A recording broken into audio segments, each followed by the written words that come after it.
Hello friends, कैसे हैं आप सभी।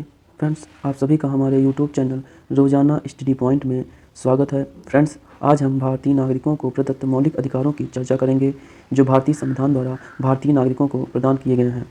तो आइए भारतीय नागरिकों को प्रदत्त मौलिक अधिकारों की चर्चा करते हैं और उन्हें जानते हैं। भारतीय नागरिकों को प्रदत्त पहला मौलिक अधिकार है समता का अधिकार।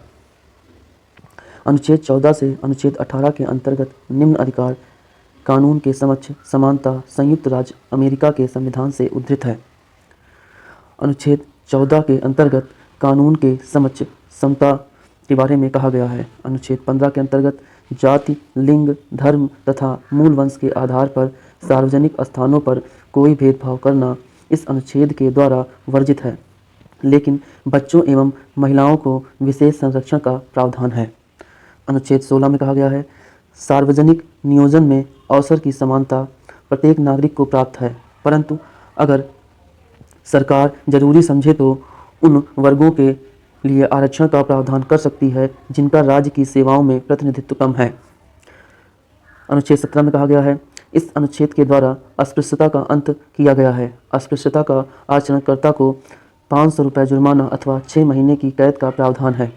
यह प्रावधान भारतीय संसद अधिनियम 1955 द्वारा जोड़ा गया।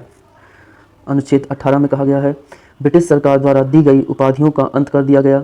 सिर्फ शिक्षा एवं रक्षा में उपाधि देने की परंपरा कायम रही।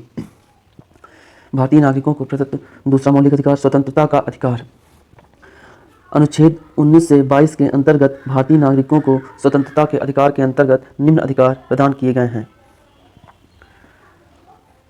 अनुच्छेद 19 के अंतर्गत वाक स्वतंत्रता, बोलने की स्वतंत्रता आदि विषयक कुछ अधिकार का संरक्षण, जमा होना, संघ या यूनियन बनाने की स्वतंत्रता, आने जाने की स्वतंत्रता, निवास करने की स्वतंत्रता और कोई भी जीविकोपार्जन एवं व्यवसाय करने की स्वतंत्रता का अधिकार प्रदान किया गया है। अनुच्छेद 20 में अपराधियों के लिए दोष सिद्धि के संबंध में संरक्षण का प्रावधान किया गया है। अनुच्छेद 21 में प्राण और दैहिक स्वतंत्रता के संरक्षण के बारे में कहा गया है। अनुच्छेद 21A के अंतर्गत शिक्षा का अधिकार प्रदान किया गया है। अनुच्छेद 22 के अंतर्गत कुछ दशाओं में गिरफ्तारी और निरोध से संरक्षण प्रदान किया गया है। इनमें से कुछ अधिकार राज्य की सुरक्षा, विदेशी राष्ट्रों के साथ भिन्नतापूर्ण संबंध, सार्वजनिक व्यवस्था, शालीनता और नैतिकता के अधीन दिए जाते हैं। भारतीय नागरिकों को प्राप्त तीसरा मौलिक अधिकार है शोषण के विरुद्ध अधिकार। अनुच्छेद 23 से 24 के अंतर्गत शोषण के विरुद्ध अधिकार भारतीय नागरिकों को प्रदान किए गए हैं।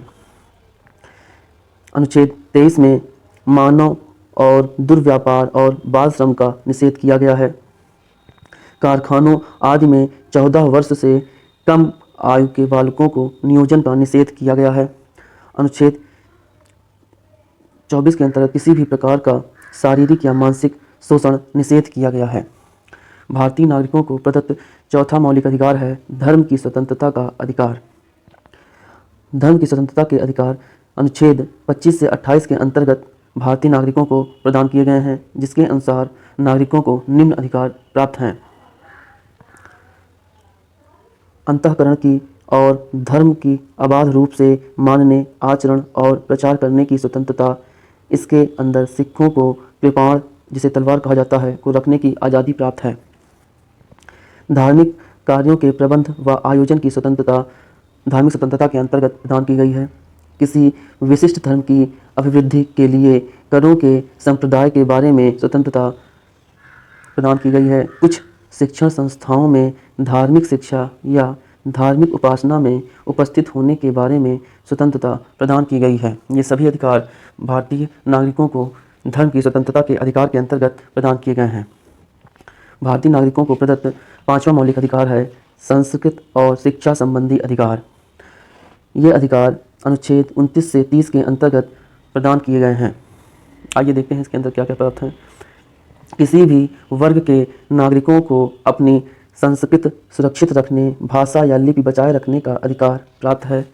अल्पसंख्यक वर्गों के हितों का संरक्षण इस मौलिक अधिकार के अंतर्गत प्रदान किया गया है। शिक्षा संस्थाओं की स्थापना और प्रशासन करने का अल्पसंख्यक वर्गों का अधिकार इस मौलिक अधिकार के अंतर्गत प्रदान किया गया है। कुछ विविधियों की व्यावृत्ति। अनुच्छेद 32 के अनुसार कुछ विविधियों की व्यावृत्ति का प्रावधान किया गया है। संपदाओं आदि के अर्जन के लिए उपबंध करने वाली विविधियों की व्यावृत्ति की गई है। कुछ अधिनियमों और विनियमों का विधिमान्यीकरण किया गया है।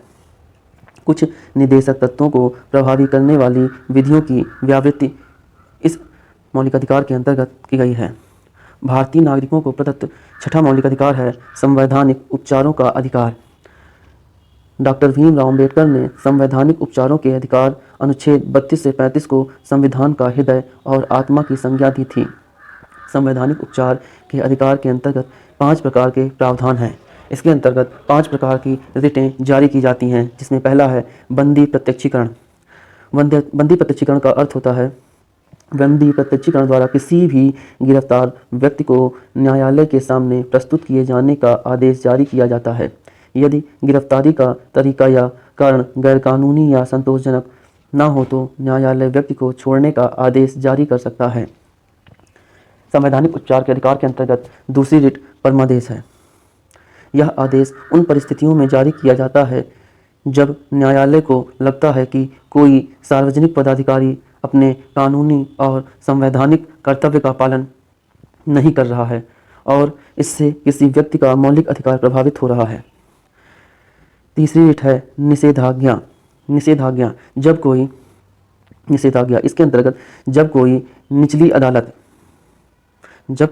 निचली अदालत अपने अधिकार क्षेत्र को अतिक्रमित कर किसी मुकदमे की सुनवाई करती है तो ऊपर की अदालतें उसे ऐसा करने से रोकने के लिए निषेधाज्ञा या प्रतिषेध लेख जारी करती हैं।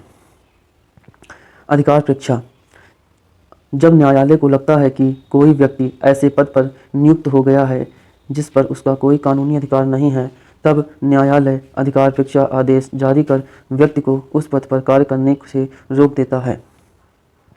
उत्प्रेषण रिट जब कोई निचली अदालत या सरकारी अधिकारी बिना किसी अधिकार के कोई कार्य करता है तो न्यायालय उसके समक्ष विचाराधीन मामले को उससे लेकर उत्प्रेषण द्वारा उसे ऊपर की अदालत या सक्षम अधिकारी को हस्तांतरित कर देता है।